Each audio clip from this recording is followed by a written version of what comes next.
The town of Redemption Ridge lay huddled in the shadow of Mount Solitude, a collection of tired wooden buildings clinging to the dusty plains like barnacles to a forgotten hull. Above them, the mountain was a monolith of stone and silence, its peak scraping a sky that was often too bright and too empty. For generations, the people of the ridge had looked to the flatlands for their survival, their cattle ranches spreading out like patchwork quilts, their lives dictated by the predictable cycles of grazing and drought.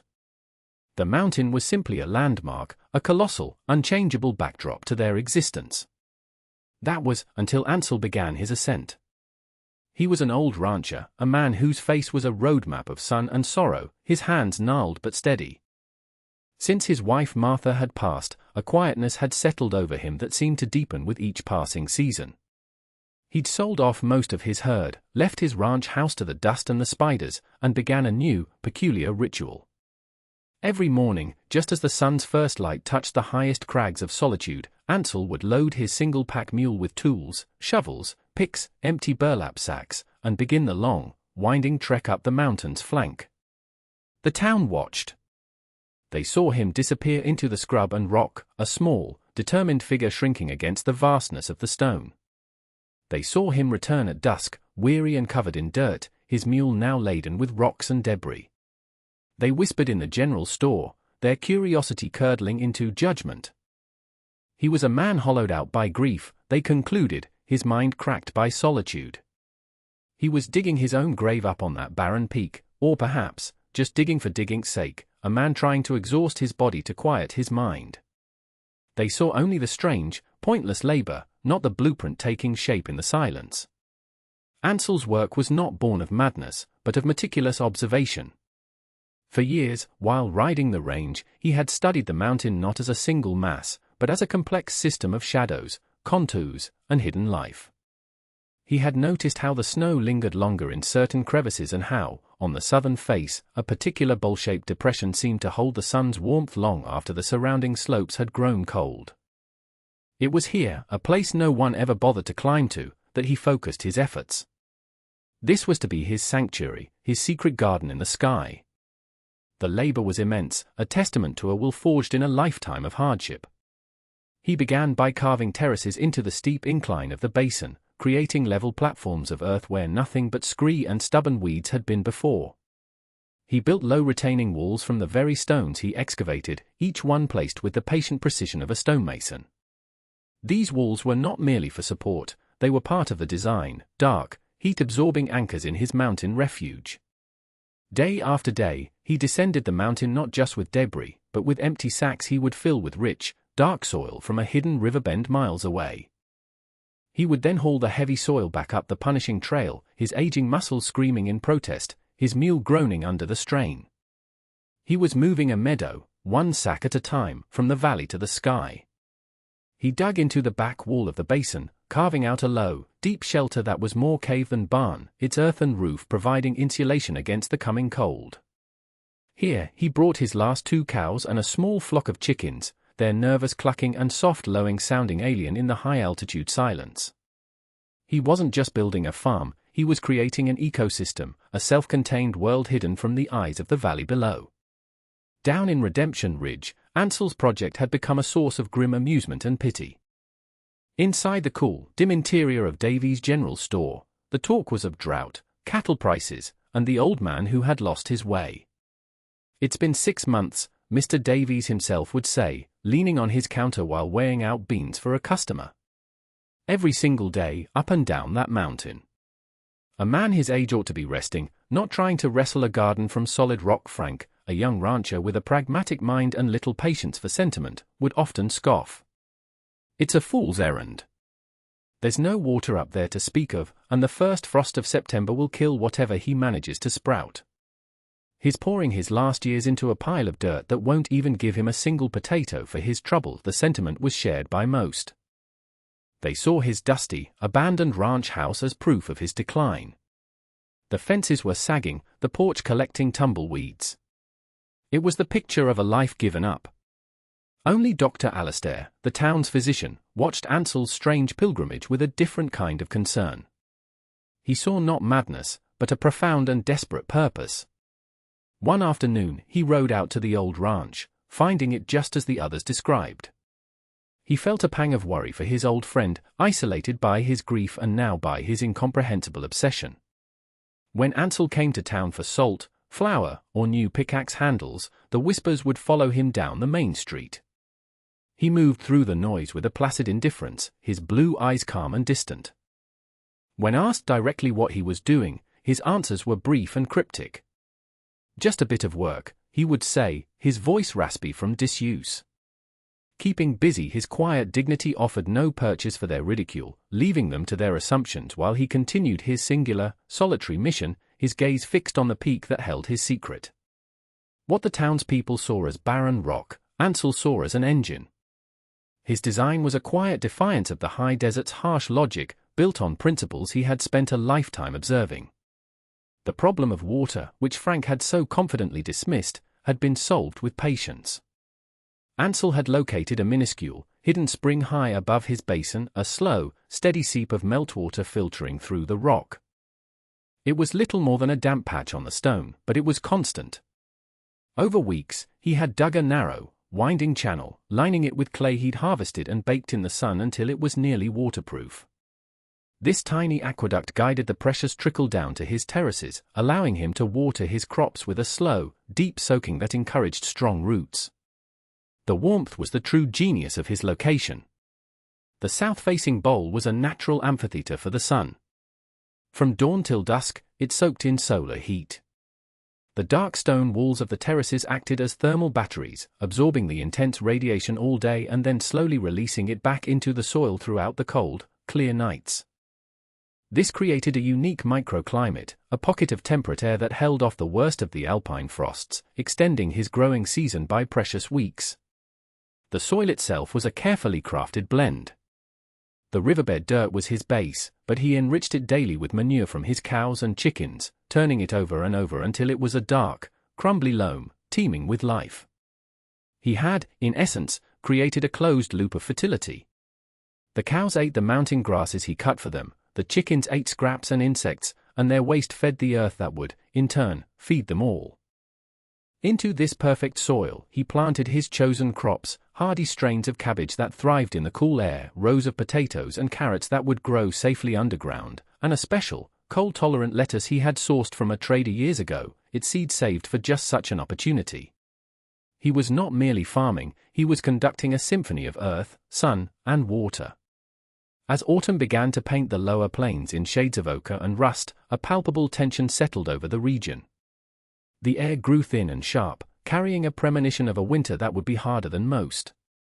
The migratory birds left weeks earlier than usual, their formation stark against a sky that had taken on a pale, unforgiving hue.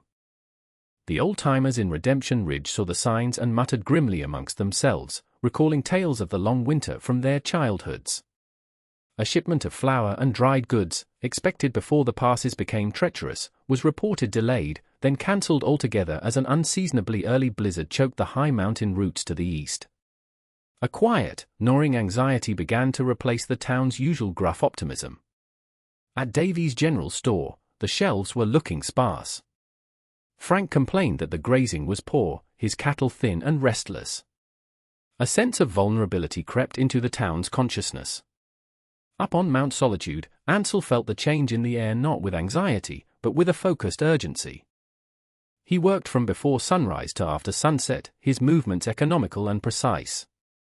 He added another layer of sod and packed earth to the roof of his animal shelter, ensuring it was buried deep enough to withstand the coming weight of the snow and cold. He spent 2 full days deepening his root cellar, a cold, dark chamber dug directly into the mountainside, its temperature stable and just above freezing. He began the main harvest, carefully digging up rows of perfect, firm potatoes and pulling long, straight carrots from the rich soil, storing them in the cellar for the months ahead. He was a man preparing for a siege, not with weapons and fortifications, but with the quiet abundance of the earth he had so carefully nurtured. The town below braced for scarcity. Ansel, in his high sanctuary, gathered his harvest. The storm arrived not as a gradual dusting of snow but as an invading army. It descended from the north without warning, a solid wall of white that swallowed the sky and the land in a single, furious onslaught. The wind howled like a hungry beast, a physical force that rattled window frames and drove snow into every conceivable crack. For the people of Redemption Ridge, the world shrank to the confines of their homes. The first day bled into the second, and the blizzard showed no signs of abating. It was a relentless, smothering force, burying fences, then sheds, then rising up the walls of the houses themselves. A week passed in a blur of grey light and ceaseless wind. Then another. The town was entombed. The already low supplies began to vanish with terrifying speed. Mr. Davies's store was stripped bare, its empty shelves a monument to their isolation. Families huddled around their stoves, rationing the last of their salt pork, their beans, their flour. The cold was a physical entity, seeping through the walls, and the meager firewood piles dwindled. Desperation took root. Frank, who had once mocked Ansel's folly, lost more than a dozen cattle, their frozen forms buried somewhere under the immense drifts. Dr. Alastair found himself treating the first cases of malnutrition, the hollow-eyed look of hunger now a common sight. The town was starving, trapped in a silent, white prison. In their collective misery, Ansel was all but forgotten, a ghost presumed to have been swept away by the storm's first breath, another victim of the unforgiving mountain. His strange project was now just a footnote in a tragedy, a sad tale of a man who had chased a phantom and been consumed by the wilderness. The mountain, they believed, had finally claimed him. After 3 long weeks, the world fell silent. The wind died, and a brilliant, painful sun rose over a landscape transformed. The plains around Redemption Ridge were an endless, rolling sea of white, beautiful and terrifying in its immensity.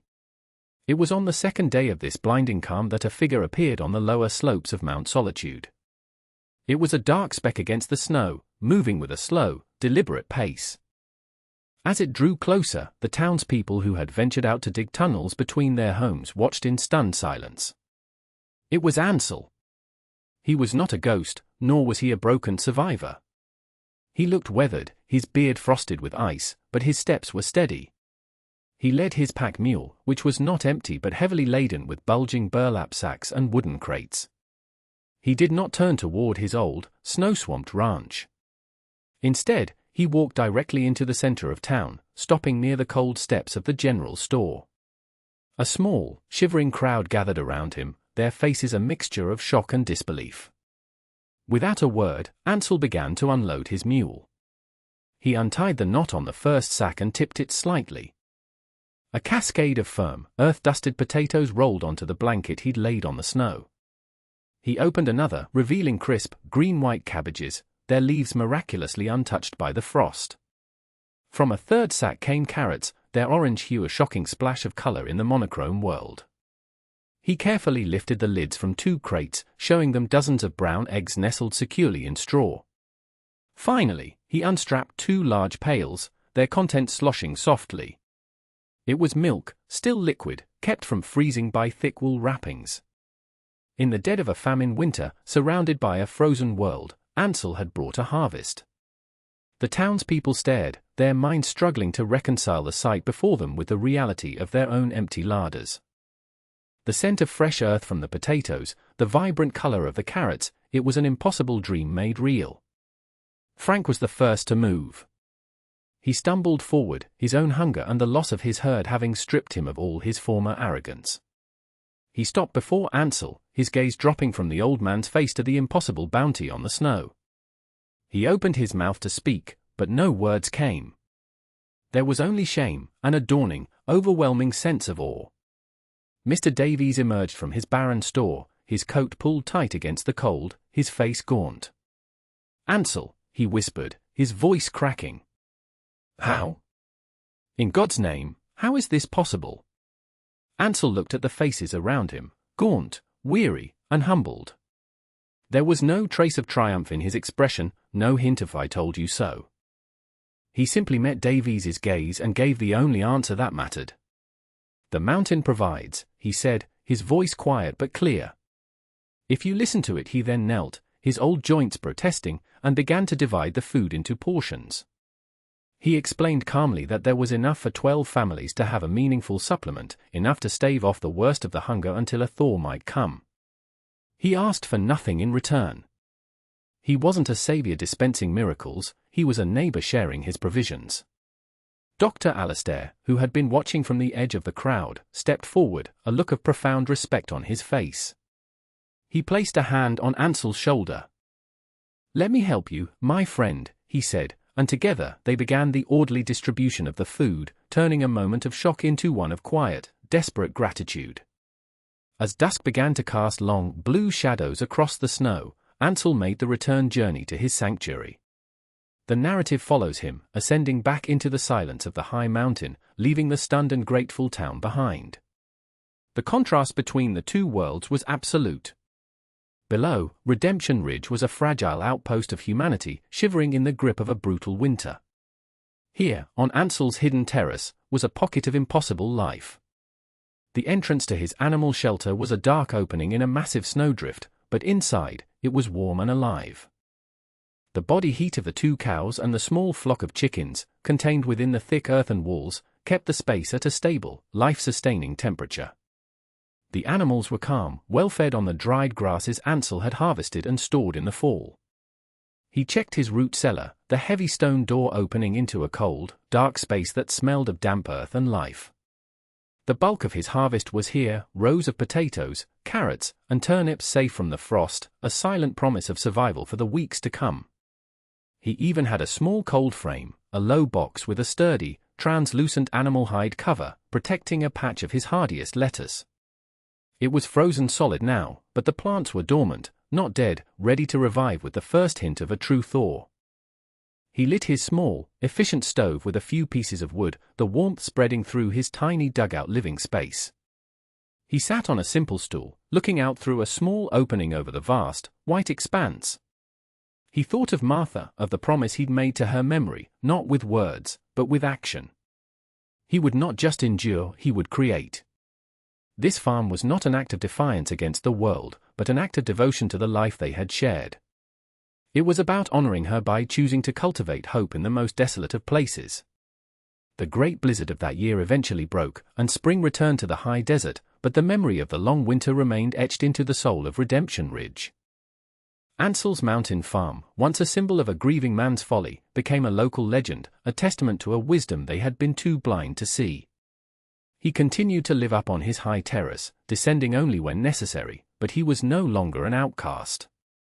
He was a quiet oracle, a man who had listened to the land while everyone else was shouting at it. His story became more than just a tale of surviving a storm, it became a parable about the nature of foresight and resilience. The townspeople learned that true strength was not always found in the sprawling ranches that dominated the plains, nor in the arrogant belief that nature could be tamed by force alone. They learned it from an old widower who had turned his grief into a garden, who had looked at a barren, hostile mountain and seen a sanctuary. He had shown them that survival's greatest tool was not the plow or the rifle, but a patient and observant eye.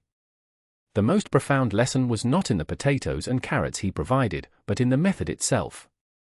It was about seeing the world not as a set of obstacles, but as a system of possibilities. It was about understanding the subtle interplay of sun, stone, and water, and having the courage to work with those forces rather than against them. Ansel didn't conquer the mountain, he entered into a partnership with it.